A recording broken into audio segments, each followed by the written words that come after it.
The morning of April 14, 1943, arrived like any other at Fleet Radio Unit Pacific in Pearl Harbor. But inside the cryptography center, something extraordinary was unfolding. Japanese naval code transformed beneath a translator's pencil, character by character, revealing words that would alter the course of the Pacific War. The message came directly from the combined fleet's highest command, a detailed travel schedule for Admiral Isoroku Yamamoto himself. Technical Sergeant Harold Fudena, a Nisei linguist with the Military Intelligence Service, verified every line of his translation against the encrypted original. What emerged was unprecedented in its precision: exact departure times, specific aircraft models, precise flight paths.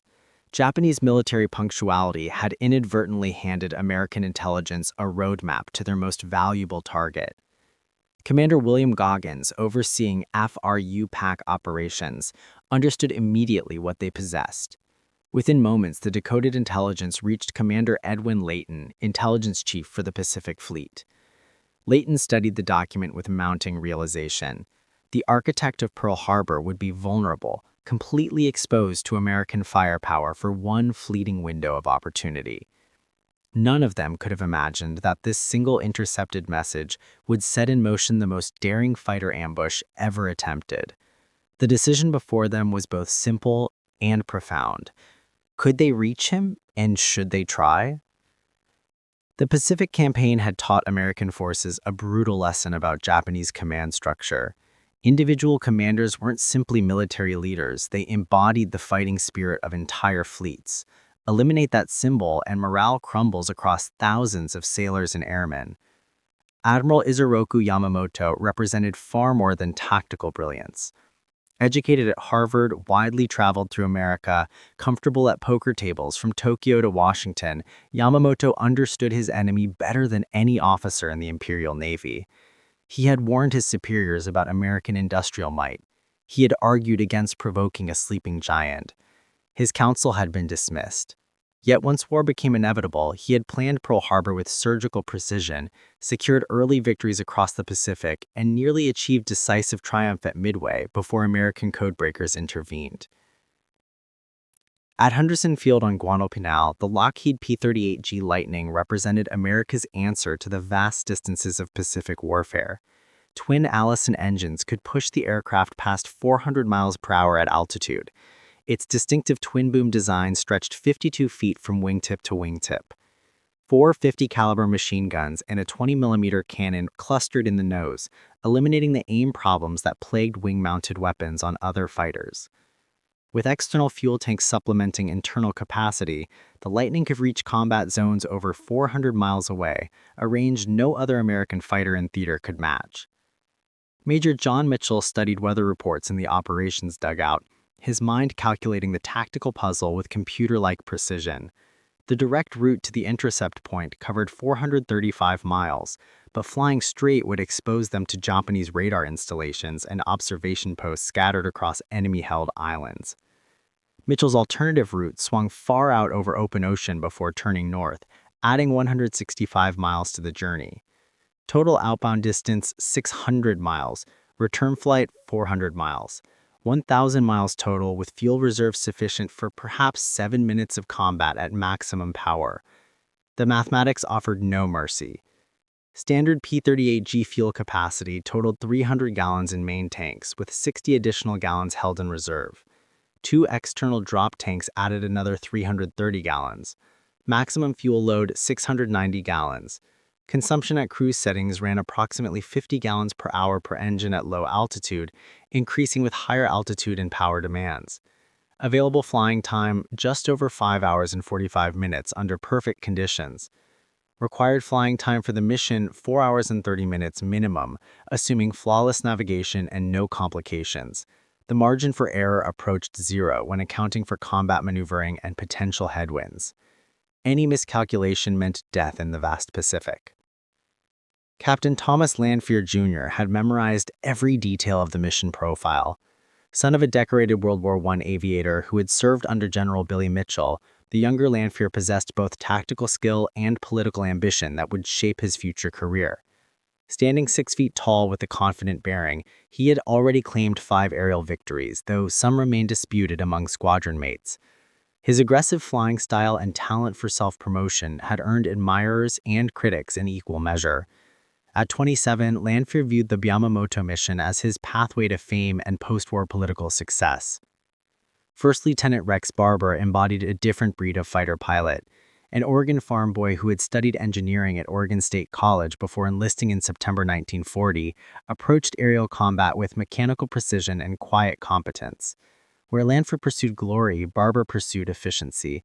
His confirmed victories came through careful positioning and accurate gunnery, rather than spectacular aerobatics. At 25, he could visualize three-dimensional combat geometry with remarkable clarity. His methodical approach reflected his engineering training, every action calculated, every risk assessed, every shot carefully aimed.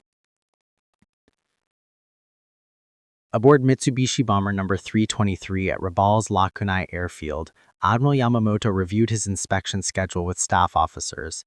Americans called this aircraft the Betty Bomber, a design that epitomized Japanese philosophy of achieving maximum range through minimum protection. Exceptional range of 2,850 miles came at the cost of armor plating and self-sealing fuel tanks. Maximum speed reached 265 miles per hour at altitude, with a cruise speed of 200. The aircraft's vulnerability had earned it grim nicknames among Japanese crews: Flying Cigar or Type 1 Lighter, references to its tendency to ignite when hit by gunfire. For this journey, 6 fighters from the elite 204th Air Group would provide escort protection. Yamamoto, at 59 years old, remained Japan's most formidable strategic mind. Born Isoroku Takano and later adopted into the Yamamoto family, he stood just 5'3" but commanded respect through sheer force of intellect and personality. His left hand bore permanent evidence of combat at Tsushima Strait in 1905. The index and middle fingers lost to Russian shrapnel when a gun turret exploded aboard his cruiser. The injury had never diminished his love of calligraphy, his skill at poker, or his ability to lead through personal example. During his Harvard years from 1919 to 1921, he had hitchhiked across America, touring automobile factories in Detroit, oil refineries in Texas, aircraft plants in California. These experiences convinced him that war with America was ultimately unwinnable, a conviction expressed in his famous warning about running wild for 6 months before inevitable defeat. The American plan depended entirely on signals intelligence remaining secret. If Japanese Naval Command suspected their codes were compromised, Yamamoto's flight would be canceled or rescheduled. The cryptanalysis team at Station Hypo, redesignated as Fleet Radio Unit Pacific, had been breaking Japanese naval code variants since before Midway. Their ability to read enemy communications had grown increasingly sophisticated, progressing from partial decrypts to nearly. But each decoded message risked exposing American capabilities. The decision to act on the Yamamoto intercept required approval from Admiral Chester Nimitz, Pacific Fleet Commander, Admiral William Halsey, South Pacific Area Commander, Rear Admiral Mark Mister, Solomon's Air Commander, and ultimately President Franklin Roosevelt, who allegedly gave the simple directive, "Get Yamamoto." Planning fell to multiple officers working in coordination. Marine Major John Condon, Operations Officer for Air Command Solomons, created the initial flight plan with fuel consumption and navigation calculations. Mitchell reviewed Condon's work and discarded it, finding the airspeeds and timing unsuitable for P-38 capabilities. Mitchell recalculated everything from scratch, working through the night with his pilots to develop a plan maximizing success while minimizing detection risk. The final route consisted of 5 precisely calculated legs, each designed to avoid Japanese radar coverage while accounting for wind drift and magnetic variation. Intelligence analysis suggested multiple factors favoring the mission. The date, April 18th, marked exactly 1 year since Doolittle's raid on Tokyo, providing symbolic weight. Weather forecasts indicated favorable conditions with scattered clouds and good visibility. Most critically, Japanese radio traffic showed normal patterns with no indication of heightened security measures. The element of surprise, if achieved, would be absolute. The Zero escort presented formidable challenges that dominated mission planning discussions. The Mitsubishi A6M3 possessed superior maneuverability to the P-38 at medium and low altitudes. Maximum speed reached 336 miles per hour at altitude, with a climb rate exceeding 3,000 feet per minute and the ability to turn inside any American fighter with a turning radius under 1,000 feet.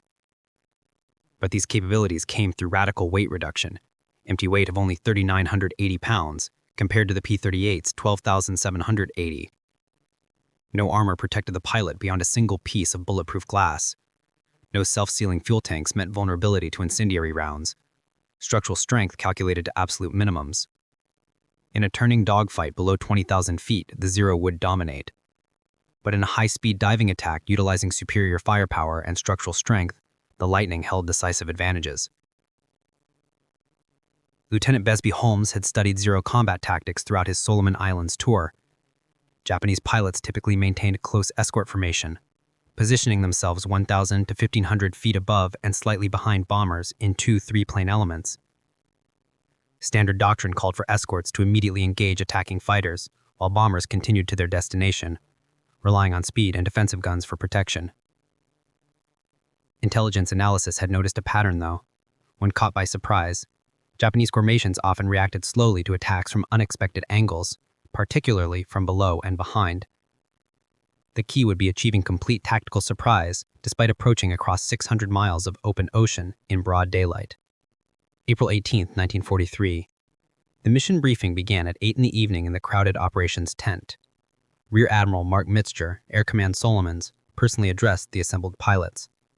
Known for his naval aviation advocacy and his command of USS Hornet during the Doolittle raid, exactly 1 year earlier, Mitzger grasped the mission's significance. 18 P-38s would participate. 4 aircraft designated as the killer flight would attack the bombers directly.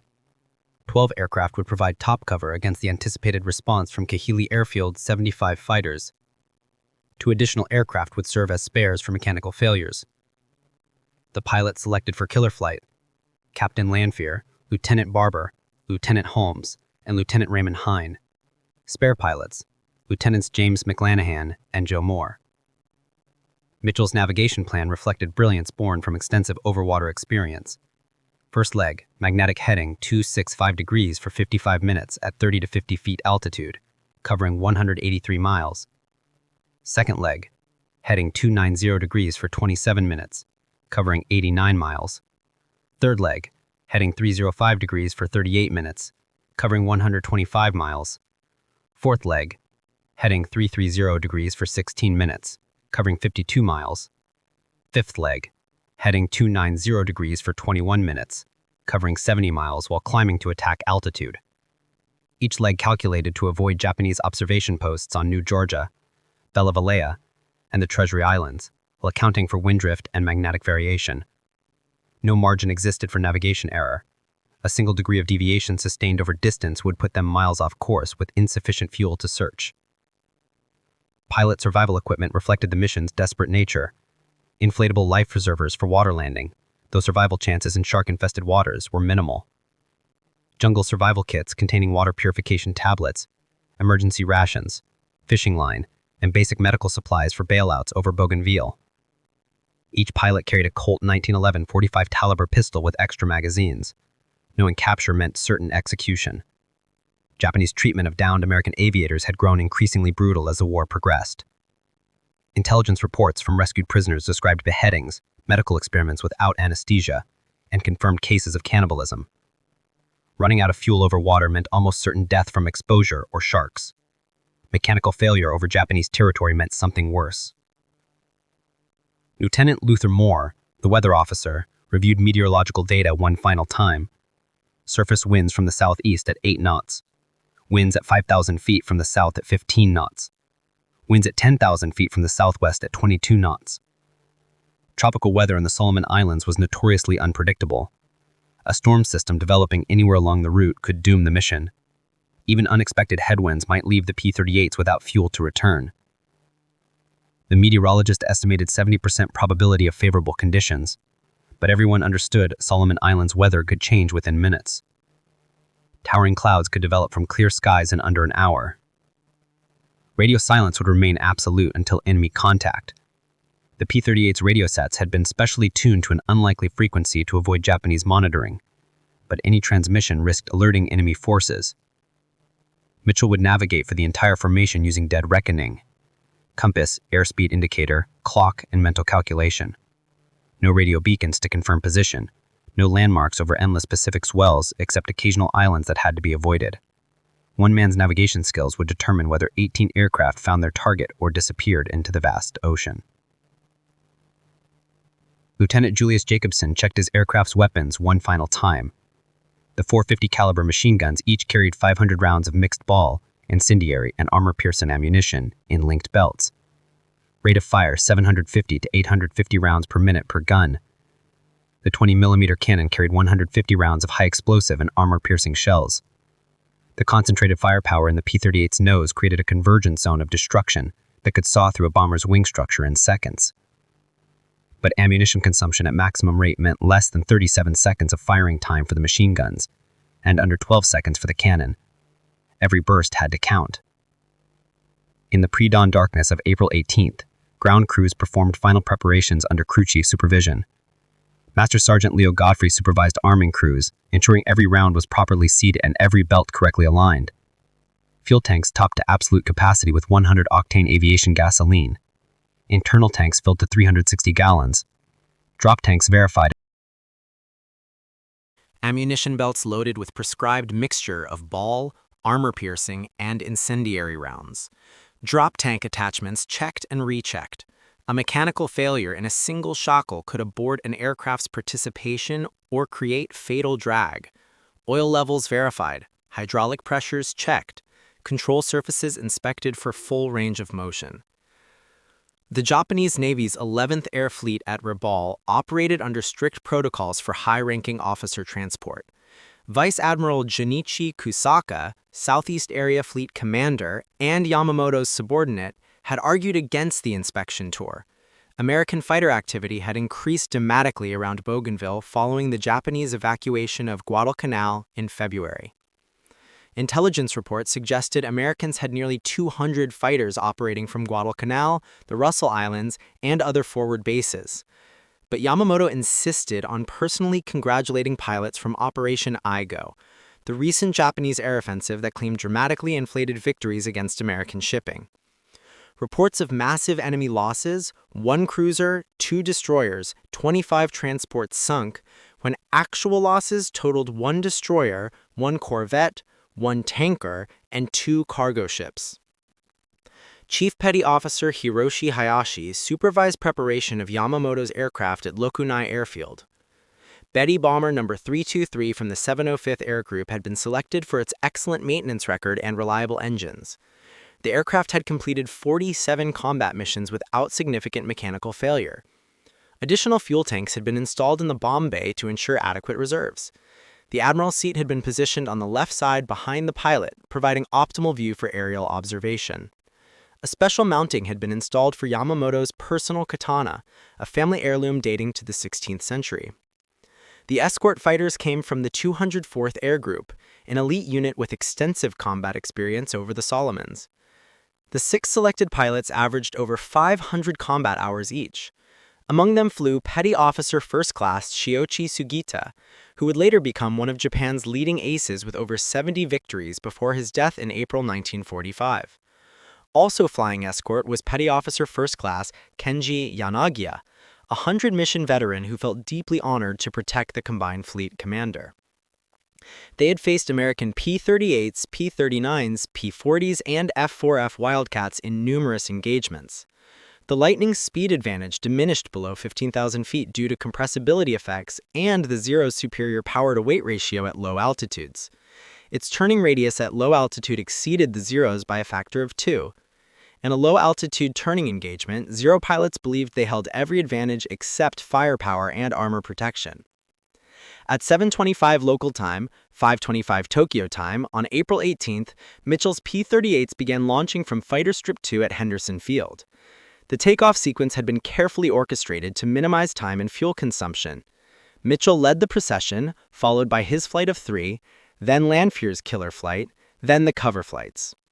Lieutenant McClanahan's aircraft suffered a blown tire on takeoff, skidding off the runway in coral dust and tearing off the right wheel. He emerged unharmed but eliminated from the mission. Lieutenant Joe Moore's fuel transfer pump failed during climbout, preventing access to his drop tank fuel and forcing immediate return. 16 P-38s continued the mission, 2 fewer than planned. The margin for error, already razor-thin, had diminished further. Mitchell led the formation at exactly 30 to 50 feet above water to avoid Japanese radar detection. Salt spray coated windscreens within minutes, requiring frequent clearing. The pilots flew in radio silence, maintaining position through visual reference alone.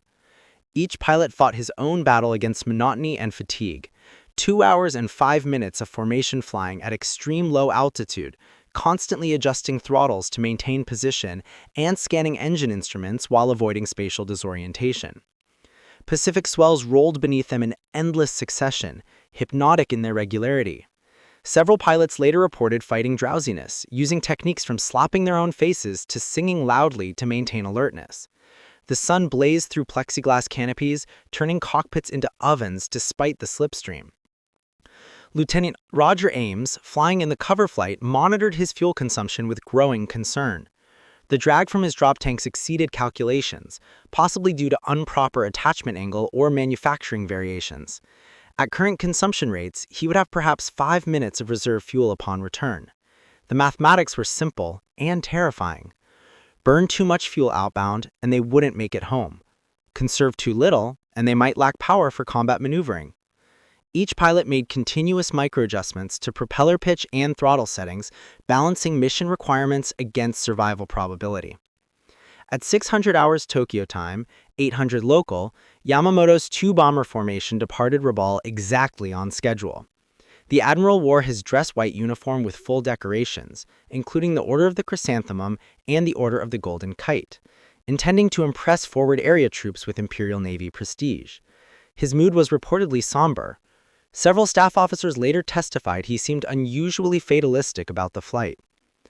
Vice Admiral Matome Ugaki, Yamamoto's chief of staff and close friend, occupied Betty Bomber No. 326 along with several staff officers. The formation climbed to 6,500 feet, the escorts taking position in 2 3-plane flights. Visibility was excellent with scattered cumulus clouds at 4,000 to 5,000 feet providing occasional concealment. Warrant Officer Kenji Yanagiya, flying escort in Zero No. 3018, scanned the sky and prescribed patterns drilled through years of training. 3 years of combat had developed his instincts to near supernatural levels. He could identify aircraft types at distances where other pilots saw only specks. His peripheral vision could detect the slightest movement against background clouds. Yet this morning, his attention focused primarily on maintaining precise formation position. The flight from Rabaul to Balalay had been completed dozens of times without incident. American fighters had never penetrated this far north in strength. The greatest dangers seemed operational accidents rather than enemy action. At 9:34 local time, Mitchell's formation reached the final navigation turn point precisely on schedule. They had been airborne for 2 hours and 9 minutes, flying entirely by dead reckoning over trackless ocean.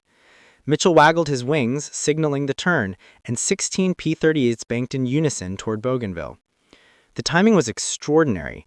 They were exactly 1 minute ahead of planned intercept time, having covered 410 miles of open ocean navigation with only compass, clock, and airspeed indicator. Lieutenant Douglas Canning, flying as Mitchell's wingman in No. 2 position, was first to spot the target. "Bogies, 11 o'clock high," he called at 9:34, breaking radio silence for the first time. Range was approximately 5 miles, altitude differential 6,000 feet. 8 aircraft in perfect formation, exactly where they were supposed to be. Mitchell felt adrenaline surge mixed with amazement. They had found the proverbial needle in the Pacific haystack. 2 Betty bombers in echelon formation and 6 Zero fighters in 2 flights of 3, completely unaware of the 16 P-38s climbing toward. Mitchell immediately ordered drop tanks jettisoned. "Skin those tanks. All flights. Let's get 'em." 165-gallon tanks tumbled toward the ocean as the P-38s shed their drag-inducing burden. Engines were pushed to war emergency power, delivering 1,475 horsepower per engine. The Lightnings accelerated through 300 miles per hour, climbing at maximum sustainable rate of 2,800 feet per minute. The killer flight would execute the attack while Mitchell led the cover flight higher to intercept any fighters from Kahili. Captain Lanfear saw the escort Zeros begin reacting. They had spotted the approaching P-38s and were dropping their own belly tanks, peeling off to engage. Standard Zero doctrine: protect the bombers by intercepting the attackers. Lanfear made an instant tactical decision that would later generate decades of controversy. Instead of continuing toward the bombers with Barber, he turned to engage the diving Zeros head-on. His reasoning, as he would later claim, eliminate the escort threat to allow Barber a clear attack run. His critics would argue he was glory hunting, seeking easier fighter kills over the primary target. Lieutenant Barber maintained his course toward the bombers, now diving desperately toward the jungle canopy. The lead Betty had nosed over into a steep dive, the pilot attempting to reach treetop level where the P-38's speed advantage would be minimized and jungle would provide cover. Barber pushed his Lightning into a 45-degree dive, airspeed indicator climbing past 400 miles per hour. The distance closed rapidly, 2,000 yards, 1,500, 1,000. At 500 yards, Barber opened fire with all weapons. 4 streams of 50 caliber bullets and 20mm cannon shells converged on the Betty's right engine and wing root. The effect was instantaneous and catastrophic. The Betty's right engine exploded in orange flame, the wing spar severed by concentrated fire. The bomber rolled violently left, completely out of control. Barber pulled up hard to avoid collision, his P-38 groaning under G-forces, glimpsing the Betty's fuselage disappearing into jungle canopy, trailing fire and debris. A black column of smoke marked the impact point. One bomber down, but which one carried Yamamoto? Barber had no way of knowing as he searched for the second bomber. Holmes and Hine had followed Barber initially, but became separated in the violent maneuvering. Holmes spotted the second Betty low over water, racing south along the Bougainville coastline at maximum speed. Vice Admiral Ugaki's pilot had chosen a different escape route, diving for the ocean rather than jungle, hoping to use the water's surface to prevent attacks from below. Holmes rolled into attack position, but his closure rate was excessive. He fired a long burst that damaged the Betty's right engine, producing a white vapor trail of leaking fuel and oil, but overshot before achieving decisive damage. Barber acquired the second bomber after Holmes' pass. The Betty was barely 50 feet above waves, its damaged engine trailing smoke. Barber lined up for a deflection shot, leading the target by 30 degrees to account for its speed. His first burst walked across water, sending up geysers of spray, then climbed into the Betty's fuselage. Large pieces of metal skin peeled away, some striking Barber's P-38 with audible impacts. The Betty's left engine caught fire. The pilot attempted a controlled water landing, but hit the ocean at over 100 miles per hour. The aircraft broke apart on impact, the fuselage separating from wings. Meanwhile, Lanfear engaged the escort Zeros in a violent vertical scissors maneuver. His P-38's superior speed allowed him to maintain energy, while the lighter Zeros relied on their turning ability. Lanfear claimed to have shot down one Zero during this engagement, describing how he rolled inverted and fired into its wing roots, causing it to explode. However, Japanese records show no escort fighters were lost. The remaining Zeros, led by Warrant Officer Yanagiya, focused on driving off the American fighters rather than pursuing decisive engagement. Their primary mission, protecting the bombers, had already failed catastrophically.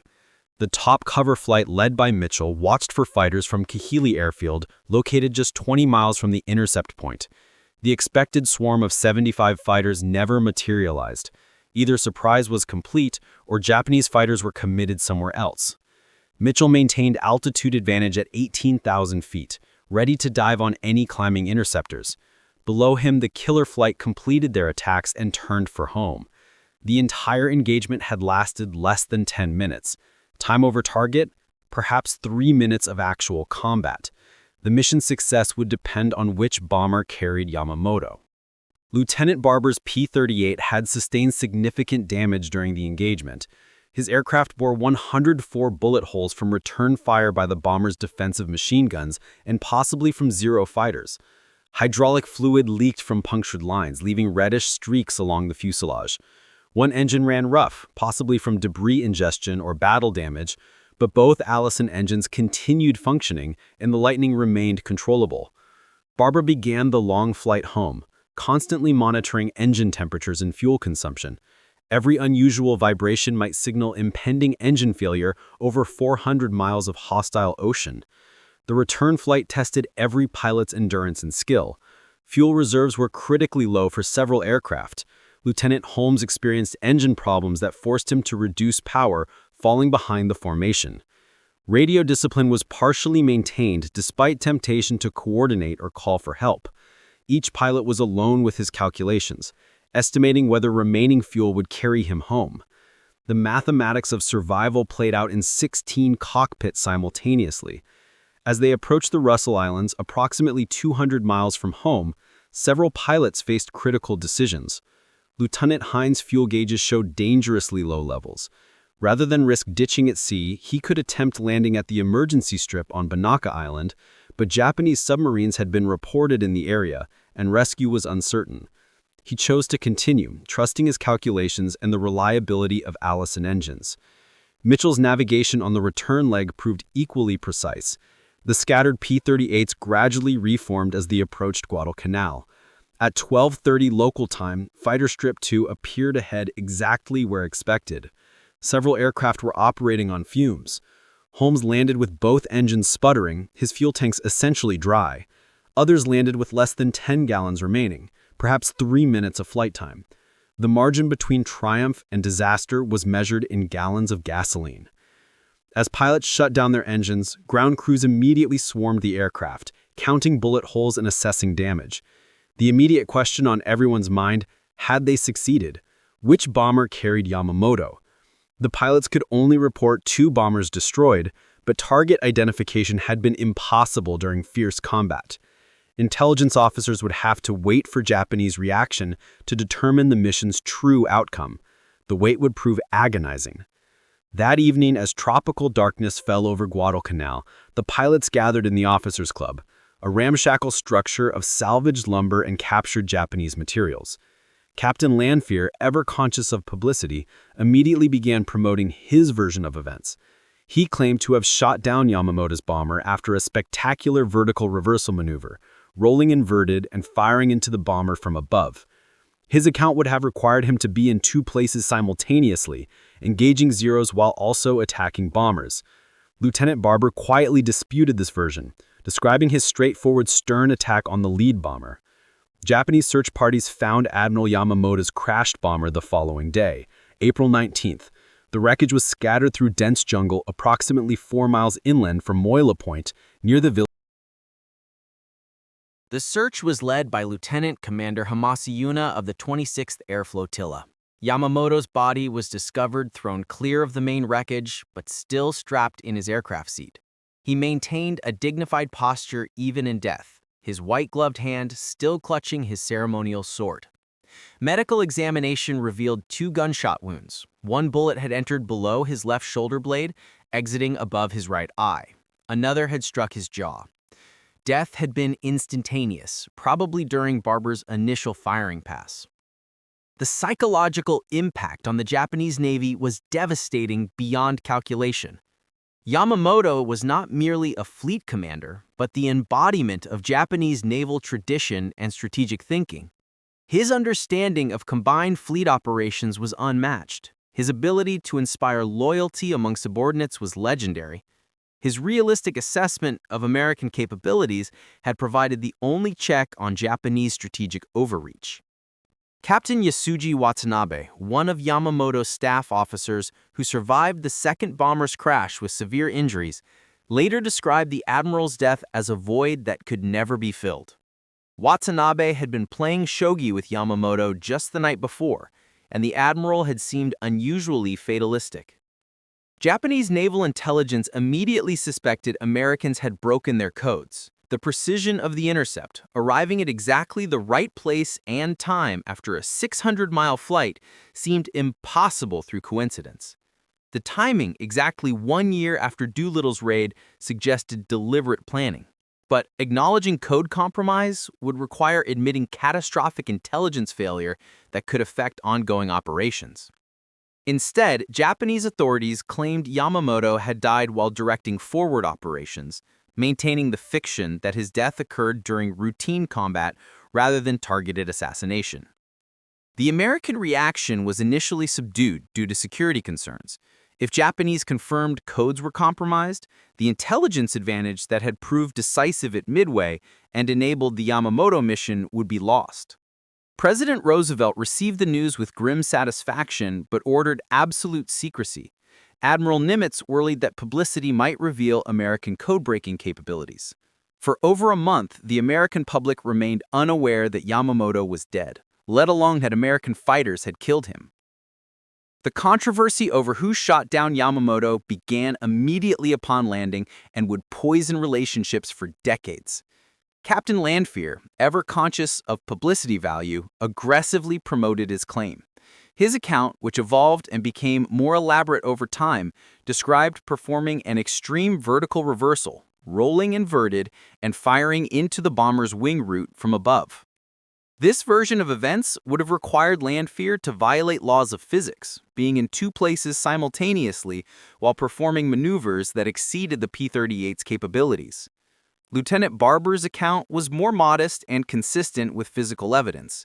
He described a straightforward stern chase and attack on the lead bomber, followed by a separate attack on the second bomber. Japanese witnesses, including Zero pilot Yanagiya, interviewed after the war, confirmed seeing only one P-38 attack the lead bomber, approaching from behind and below exactly as Barber described.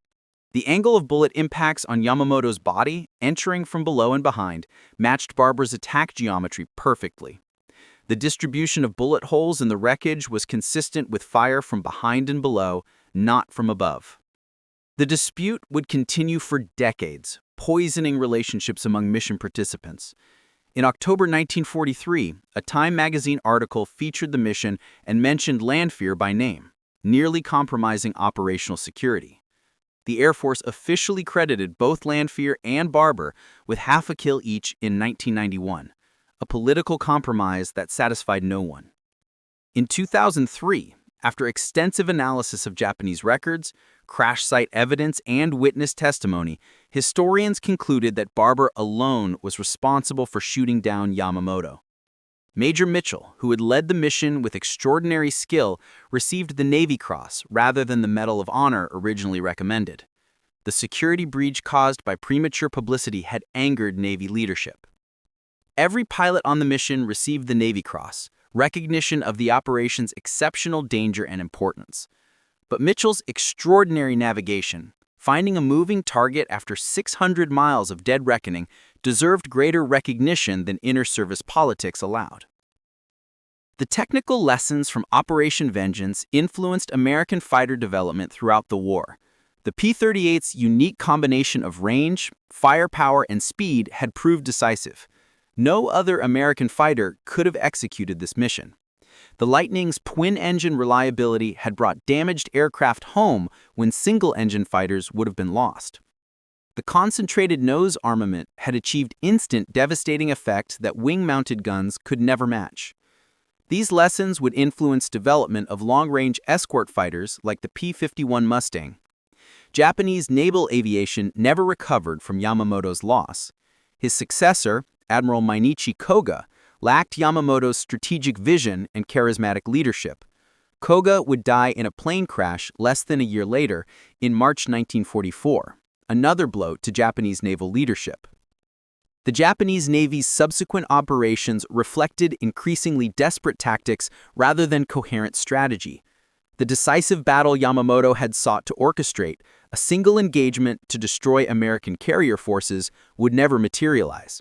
Instead, Japanese naval aviation died through attrition in the Marianas Turkey Shoot and the Battle of Leyte Gulf.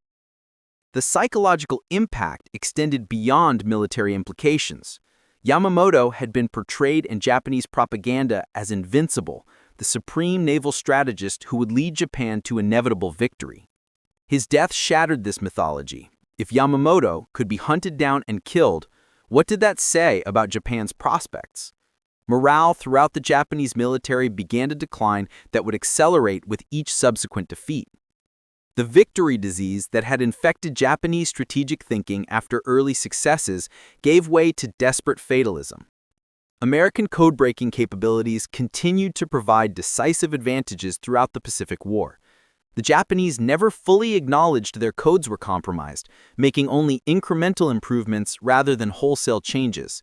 This intelligence blindness cost them dearly at the Philippine Sea, where American fighters decimated Japanese naval aviation in what became known as the Great Marianas Turkey Shoot.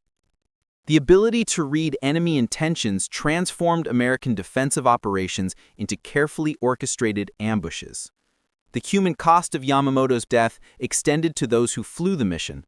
Lieutenant Raymond Hine was later lost in action, never returning from a subsequent mission. Captain Lanfear left the military after the war to pursue politics and business, trading on his claimed role in killing Yamamoto despite the disputed nature of his account. Lieutenant Barber remained in the Air Force, retiring as a colonel in 1961. His modesty prevented him from fully challenging Lanfear's narrative until late in life, when historical evidence vindicated his account. The mission's success relied on extraordinary coordination between intelligence services, naval command, and Army aviation. The Navy had decoded the message through the work of cryptanalysts like Lieutenant Commander Edwin Leighton. Marine Major John Condon had provided initial mission planning. Army Air Force pilots had executed the intercept. This unified command, often lacking in other Pacific operations, proved that unified command could achieve remarkable. The lessons would influence American military doctrine through the remainder of World War II and into the modern era. Admiral Yamamoto's death represented more than the loss of one commander. His unique understanding of American capabilities had provided Japan's only realistic strategic vision. He alone among Japanese leaders truly comprehended American industrial capacity and political will. His famous quote, "I can run wild for 6 months, maybe a year, but after that I have no confidence," reflected his understanding that Japan could not win a prolonged war. His replacement by commanders who believed in spiritual superiority over material reality accelerated Japan's defeat. The timing of Yamamoto's death, April 18, 1943, held special significance. Exactly 1 year after Doolittle's raid on Tokyo, American fighters had struck at the heart of Japanese military leadership. The symbolism was intentional and powerful. America could reach out across vast distances to strike specific targets with surgical precision. No Japanese commander was safe. The hunters had become the hunted. The psychological impact rippled through Japanese military leadership, creating hesitation and uncertainty in strategic planning. Technical analysis of the mission revealed both strengths and limitations of American fighter operations. The P-38's range had been pushed to absolute limits. Several aircraft returned with essentially dry tanks. Had Yamamoto's flight been delayed by 30 minutes, the American fighters might have exhausted their fuel searching for the target. The margin between success and catastrophe had been measured in gallons of gasoline and minutes of flight time.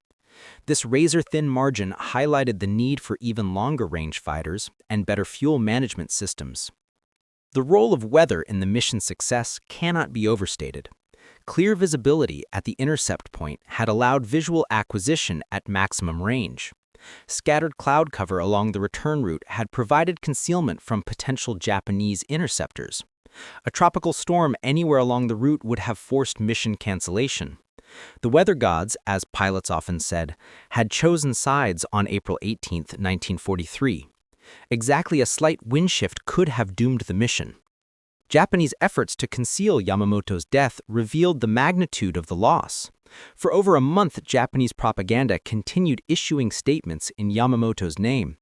His death was finally announced on May 21, 1943, described as occurring while engaging the enemy in the front line. A state funeral on June 5 saw hundreds of thousands of mourners lining Tokyo streets. Emperor Hirohito himself attended, an unprecedented honor that reflected Yamamoto's unique status. Part of his ashes were interred at Tama Cemetery in Tokyo, the remainder at his family temple in Nagaoka. The American pilots who flew the mission struggled with conflicting emotions. They had succeeded in killing a respected adversary, a man many acknowledged as a military genius. Yamamoto had opposed war with America, understanding its futility better than those who ordered him to plan it. Yet he had orchestrated Pearl Harbor, making him a legitimate target for retribution. The moral complexity of targeted assassination, even in wartime, troubled some participants for decades afterward. Intelligence officer Edwin Leighton, who had urged the mission's approval, later reflected on Yamamoto's death with mixed feelings. He had known Yamamoto personally from pre-war diplomatic functions in the 1930s. He understood that Yamamoto's strategic vision, while dangerous to America, was grounded in realistic assessment rather than militaristic fantasy. Yet Leighton also knew that Yamamoto's death would save American lives by disrupting Japanese naval planning. War demanded such terrible choices. The mission demonstrated American technological superiority in multiple dimensions. Code-breaking provided the intelligence. Long-range fighters provided the weapon. Precise navigation provided the delivery system. But technology alone had not guaranteed success. The human factors, Mitchell's navigation skills, Barber's marksmanship, the maintenance crew's dedication, had transformed technical capability into operational success. The synthesis of human skill and mechanical precision would characterize American military superiority throughout the Pacific War. Post-war analysis revealed how close the mission had come to failure at multiple points. If Lieutenant Canning had not spotted the Japanese formation when he did, the P-38s might have overflown the target. If Barber had not maintained pursuit of the diving bomber, Yamamoto might have escaped into the jungle.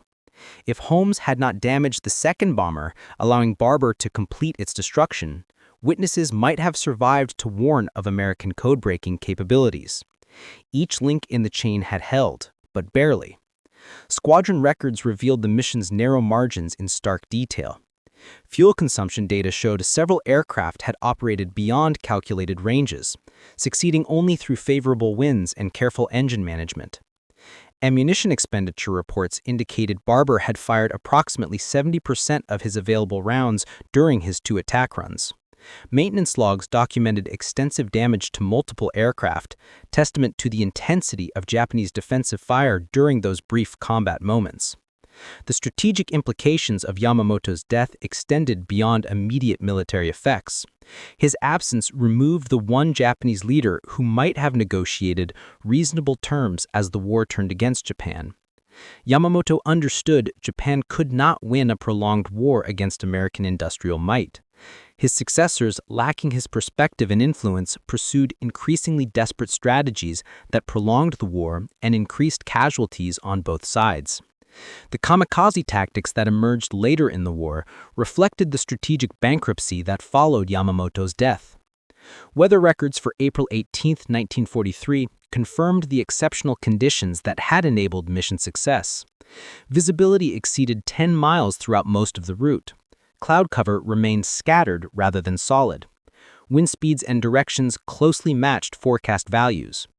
Such favorable conditions occurred perhaps 1 day in 10 during the Solomon Islands' typical weather patterns. The mission had launched during a brief window of opportunity that might not have recurred for weeks.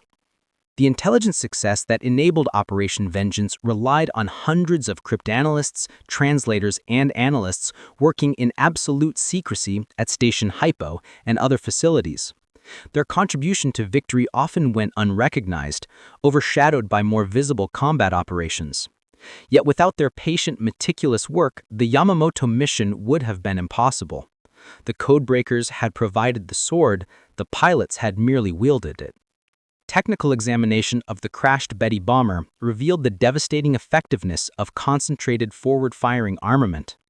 The P-38's 450 caliber machine guns and 20mm cannon had created a convergence zone of destruction approximately 30 inches in diameter at typical combat ranges. Within this zone, nothing could survive.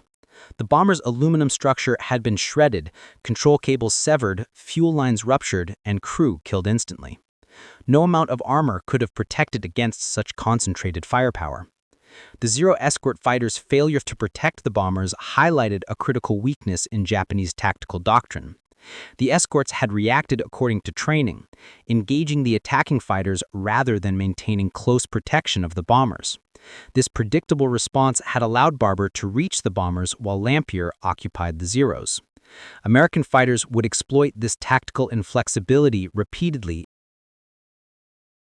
Admiral Nimitz's decision to authorize the mission had required careful calculation of risks versus benefits.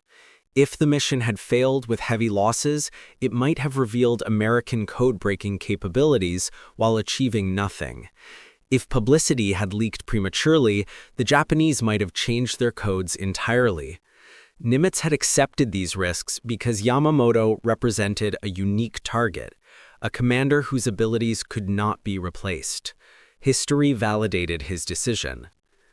The mission planning process revealed American advantages in staff work and operational planning. Multiple alternatives had been considered and discarded. Contingency plans had been developed for various failure modes. Weather patterns had been analyzed in detail. Fuel consumption had been calculated to the gallon. This methodical approach, combining thorough preparation with tactical flexibility, would characterize successful American operations throughout the Pacific War. The mission's code name, Operation Vengeance, reflected American emotions regarding Pearl Harbor, yet the pilots who flew the mission reported little sense of personal vengeance. They had executed a military operation with professional detachment. The broader satisfaction of avenging Pearl Harbor belonged to strategic planners and political leaders. For the pilots, survival and mission accomplishment had been satisfaction enough. The mission demonstrated the evolution of American fighter tactics from defensive to offensive operations.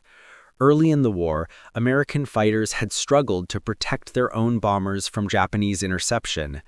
By April 1943, American fighters were conducting complex offensive operations deep in Japanese-controlled airspace. This transformation reflected improved aircraft, better training, superior tactics, and growing confidence born from success. The legacy of Operation Vengeance extends beyond its immediate military impact. It demonstrated that individual leadership could still matter in industrialized warfare, that precise intelligence could enable surgical military strikes, and that technology superiority meant nothing without the human skills to employ it effectively. These lessons would resonate through subsequent American military operations from Vietnam to the War on Terror. In the final analysis, Operation Vengeance represented American warfare at its most effective.